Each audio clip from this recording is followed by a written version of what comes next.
Time we want to take you to St. Paul, and if you're there for a variety of reasons, maybe it's a wild game or concert, maybe farmers market, you may have noticed that there is a team of people in really bright neon shirts. Well, it's the St. Paul Street Team, and essentially they're ambassadors for St. Paul's Downtown Improvement District, which is a team that's dedicated to keep that downtown area safe and welcoming. Our Lauren Andrago is there, and Lauren, so first of all, when you moved back here, you live in St. Paul. You were a St. Paul resident. I know you love it, but we also. Not to lean into the sirens, because that has nothing to do with what we're talking about, except to say that, sometimes there are concerns about safety and crime, as there are in a lot of big cities. So tell us a little bit about what this group does.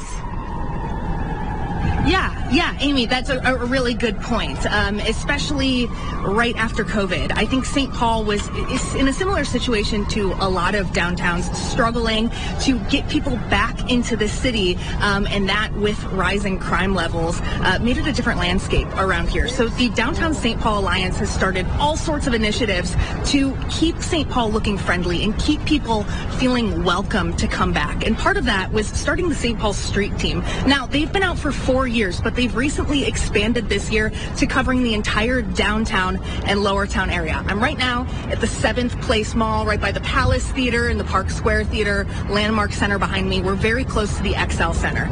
And you're going to see a lot of guys in neon if you come around here. Dylan Matsky is one of them, also a St. Paul resident. You joined the St. Paul Street Team this spring. That's true. You've been a resident down here for a couple of years. Yep.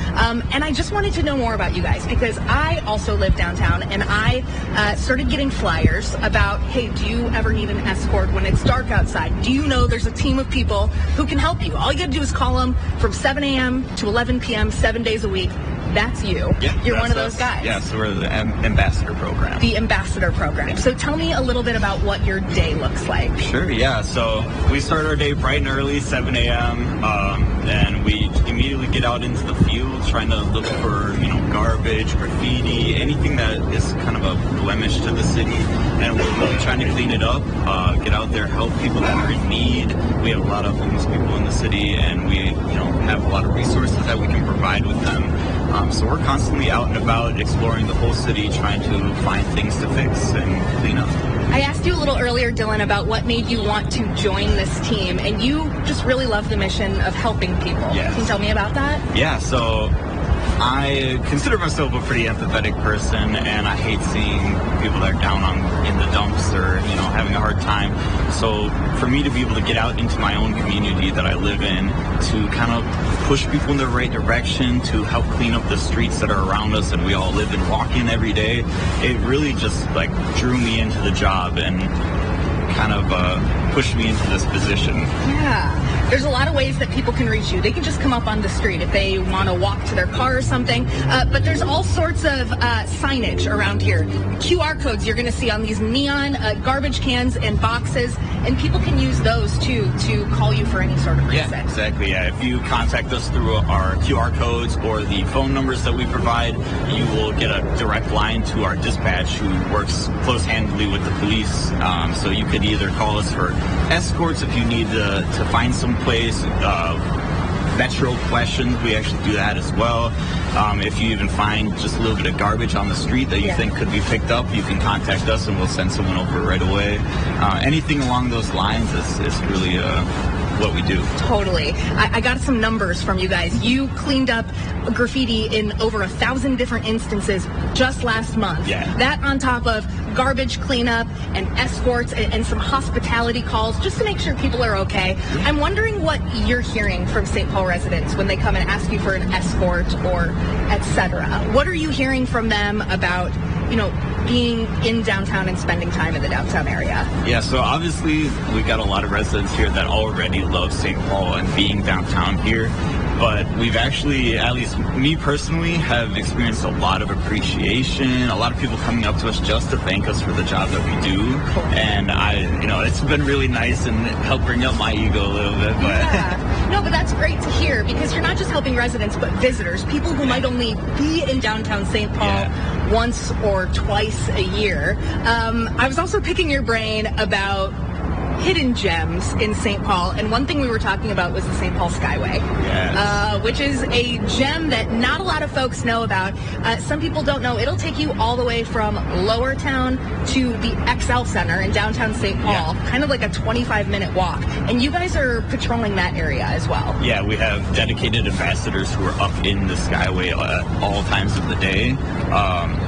But yeah, I love the Skyways. It's super awesome. You can travel the whole city almost. I think it's about 5 miles worth of Skyway access. And there's so many restaurants, shops, and stuff like that connect into it. So you can always find whatever you need up there as well. It's very true. And a lot of restaurants opening back up now that we have so many more folks around for work. And that's, Amy, one other thing I've noticed just since being down here. I moved back here in 2021, which was like peak COVID, and it was a dead zone around here. But it's great to see people walking around just on their lunch break, getting lunch. Okay, Dylan, you're not only part of the ambassador team, you're also a downtown St. Paul resident. So I just want to ask you, what do you like about living down here? You are a fellow young person who likes to do fun things when you're not working. How does it feel to be living in Lower Town downtown? I love the city. It's super exciting. There's always something going on, whether it be here or in Minneapolis, in our twin city.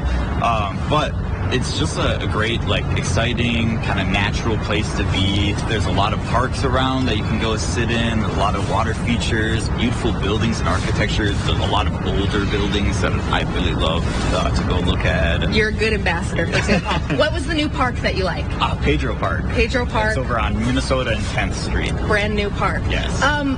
Thank you so much for your time. Finally, just to reiterate, if someone sees you on the street, they can come up and ask you for an escort, ask you for directions, anything. Of course. Yeah, anything you need, any trash cleanup, escorts to places, directions, questions about the buses and the trains for the metro, anything you could really need. Even if we might not do it, we can definitely lead you into the right direction. Find the right person. Yeah. So you guys are working with the Downtown Alliance, with police, with social workers, for whoever needs, whoever's the appropriate person to respond to the call.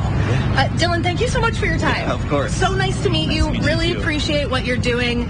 You heard it there, Amy. The ambassador team is out and about. They have just expanded to the entire downtown St. Paul. So Wild season has just begun. A big theater season is starting here in downtown. I'm looking at Palace Theater. There's so many shows happening. The Notebook, the musical, is coming to the Ordway. And people are out here in downtown St. Paul. So I'm glad as a resident I got to meet a face of someone who's just out here to help with whatever you need if you're a resident or a visitor. Yeah, I don't know about you. I feel like I could have talked to Dylan all day long about St. Paul.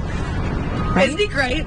Yeah, Yes. I mean, and he came from Green Bay. Sorry, I didn't mean to out him like that, but Wisconsin resident here in St. Paul. But obviously a Vikings fan. I mean, clearly he's a Vikings fan. But that's really good to know, Lauren, because I'll be honest with you, I did not know that this team existed. And, for people who maybe pop in and out of St. Paul for this or that, or a restaurant or a concert or game, I mean, it's really, I wouldn't have approached them. I would have thought that they work for the city and they, whatever. But so that's really, really good to know that there's so much happening. And there are issues, there are things that are problems, but it's also good to get this perspective that there's a lot to see and enjoy too, and hopefully do it safely with these. Yeah, absolutely. Just look for the neon. The guys in neon or the neon garbage cans or the signs, they're everywhere. They'll point you in the right direction. So thank you. Appreciate it. And perfect spots for this interview. I love that little nook right there. It's just one of my favorite places in St. Paul. Oh, it's beautiful. So it's a beautiful spot down here. Yeah. Okay, well, enjoy the rest of your whole day. We'll talk to you later.